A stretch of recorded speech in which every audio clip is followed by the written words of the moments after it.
కురుక్షేత్ర యుద్ధభూమి ఉప్పొంగి గర్జిస్తోంది. పాండవులు తమ సైన్యాన్ని క్రౌంచవ్యూహంలో అమర్చారు. యోధులు స్థిరంగా నిలబడి హృదయంలో ఉత్సాహం, ధైర్యం నింపుకొని ఉన్నారు. ఈరోజు ప్రతి యోధుడు తన ధైర్యాన్ని, నైపుణ్యాన్ని పరీక్షించబడనుండగా యుద్ధభూమి ప్రతి క్షణం ఉరుములాటగా మారింది. అకస్మాత్తుగా భీష్ముడు కనిపించాడు. అతని బాణాల వర్షం అన్ని వైపులా కురుస్తూ శత్రువుల చక్రాలను ధ్వంసం చేస్తోంది. భీష్ముడు ప్రతి దిశలో కనిపించే ఒక భయంకర తుఫాన్లాగా యుద్ధభూమి కంపింపజేస్తున్నాడు. ప్రతి యోధుడు అతని రూపాన్ని చూసి భయంతో ఊపిరి తీస్తున్నాడు. అర్జునుడు దూరంలో భీష్ముడిని చూసి కృష్ణునితో ఇలా అన్నాడు: కృష్ణ, భీష్మ వైపున రథాన్ని నడిపించు. మన సైన్యాన్ని ధ్వంసం చేయకుండా భీష్ముడిని ఆపాలి. కృష్ణుడు సమాధానంతో అర్జునుడి రథాన్ని నడిపిస్తూ ముందుకు వెళ్ళాడు. మార్గంలో సురసేన సైన్యం అడ్డుకుంది. అర్జునుడు దాన్ని చూడగానే బాణాల వర్షం కురిపించి సురసేనను పూర్తిగా ధ్వంసం చేశాడు. ఇప్పుడు భీష్ముడిని ఎదుర్కొనడానికి మార్గం ఖాళీ అయింది. భీష్ముడి సమీపంలో అర్జునుడి ఎదురుగా నిలిచిన మహాయోధులు: భీష్మ 77 బాణాలు, ద్రోణ 20 బాణాలు, కృపాచార్య 500 బాణాలు, వికర్ణ 3 బాణాలు, శల్య 9 బాణాలు, ధృతరాష్ట్ర 64 బాణాలు. అర్జునుడు ప్రతి బాణాన్ని నైపుణ్యంతో తప్పించుకుని ప్రతిస్పందించి వారిని వెనక్కి నెట్టాడు. కౌరవ సైన్యం అదిరి భయంతో వెనక్కి పరిగెత్తింది. దుర్యోధనుడు తన సైనికులకు హెచ్చరించాడు: అర్జునుడి శక్తిని తక్కువగా అంచనా వేయకండి. కర్ణుడు ఇంకా యుద్ధంలో రాడు. భీష్ముడు కోపంతో అర్జునుడిపై అపార బాణాల వర్షం కురిపించాడు. కృష్ణుడు చక్రవాహనం నుండి సాయపడుతూ అర్జునుడిని ముందుకు నడిపించాడు. అర్జునుడు ధైర్యంగా ప్రతిస్పందిస్తూ శత్రువులను సంహరించాడు. భీష్ముడు, అర్జునుడు ఇద్దరూ హోరాహోరీగా యుద్ధం సారిస్తుండగా మరొకవైపు ద్రోణాచార్యుడు మరియు దృష్టద్యుమ్నుడు ఘోర యుద్ధంలో పాల్గొన్నారు. ద్రోణాచార్యుడి బాణాల వర్షం వల్ల దృష్టద్యుమ్నుడి రథం ధ్వంసమైంది. అయినా నేలమీద నిలబడి యుద్ధం చేయసాగాడు. ద్రోణుడు తన బాణాలను వర్షంలా కురిపిస్తుండగా దృష్టద్యుమ్నుడు తన చేతి దాలుతో వాటిని ఆపుతూ శక్తివంతమైన నైపుణ్యం చూపించాడు.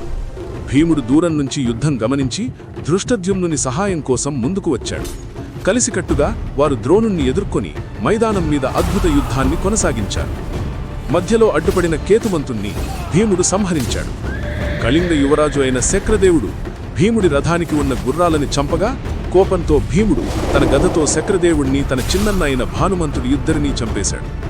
తన సొంత తమ్ముణ్ణి, కొడుకుని చంపేసిన భీముణ్ణి వదలను అని కోపంతో కళింగదేశపు రాజు శృతాయువు తన రథం మీద నుండి భీముని మీదికి బాణాలు, బల్లలు వేసి యుద్ధం చేయటం ప్రారంభించాడు. అప్పుడు భీముడు ఒక్కసారిగా ఒక్క దూకు దూకి తన గదతో శృతాయువుని మూర్ఛపోయేలా కొట్టి కిందకి దూకి తన రథచక్ర సంరక్షకులైన సత్యుడు, సత్యదేవుడు ఇద్దరినీ చంపి రథచక్రాలు విరగ్గొట్టి భయంకరమైన సింహ గర్జన చేశాడు. అది చూసిన కౌరవ సైన్యం భీముడి నుండి దూరంగా పారిపోవటం మొదలుపెట్టారు. అది చూసిన భీష్ముడు భీముడికి ఎదురుగా నిలబడ్డాడు. అప్పుడు భీష్ముడు భీముడి మీద శక్తి అస్త్రం వేయగా దాన్ని భీష్ముడు 3 ముక్కలు చేశాడు. ఇద్దరూ భయంకరంగా యుద్ధం చేస్తున్న సమయంలో అకస్మాత్తుగా సాత్యకి భీముడిని మెడ నుండి దూకి మాయ చేస్తున్నాడన్నట్టుగా మైదానంలోకి వచ్చి భీష్ముడి రథసారథిని చంపేశాడు. సారథ్యం లేని రథాలు బెదిరిపోయి భీష్ముడి రథాన్ని యుద్ధభూమికి దూరంగా తీసుకెళ్లిపోయాయి. భీష్ముడంతటి వీరుడికి రథసారథి చనిపోవటం, గుర్రాలు బెదిరి భీష్ముడి రథాన్ని యుద్ధభూమి నుండి బయటికి తీసుకెళ్లిపోవటం ఒక రకంగా ఘోర అవమానమనే చెప్పాలి. భీష్ముడి పరభవాన్ని చూసిన ధర్మరాజు ఉత్సాహంతో ఇదే సరైన సమయం, కౌరవసేనను మట్టుపెట్టండి అని చెప్పి పాండవసేనను ఉత్సాహపరిచాడు. ఇంకొక్క పక్క అర్జునుడి భీకర యుద్ధం వల్ల ఎటువైపు చూసినా రక్తం, తెగిపడి ఉన్న గుర్రాలు, ఏనుగు తలలు, మనుష్యులు, భయంతో దిక్కు తెలియక పరిగెడుతున్న ఖాళీ రథాలు, అశ్వాలు. ఇదిలా ఉండగా అర్జునుడు, శ్రీకృష్ణుడు యుద్ధభూమిలో తమ పాండవ సేన ఉత్సాహాన్ని చూసి పంచజాన్యం మరియు దేవదత్తాన్ని పూరించి వారిని ఇంకాస్త ఉత్సాహపరిచారు.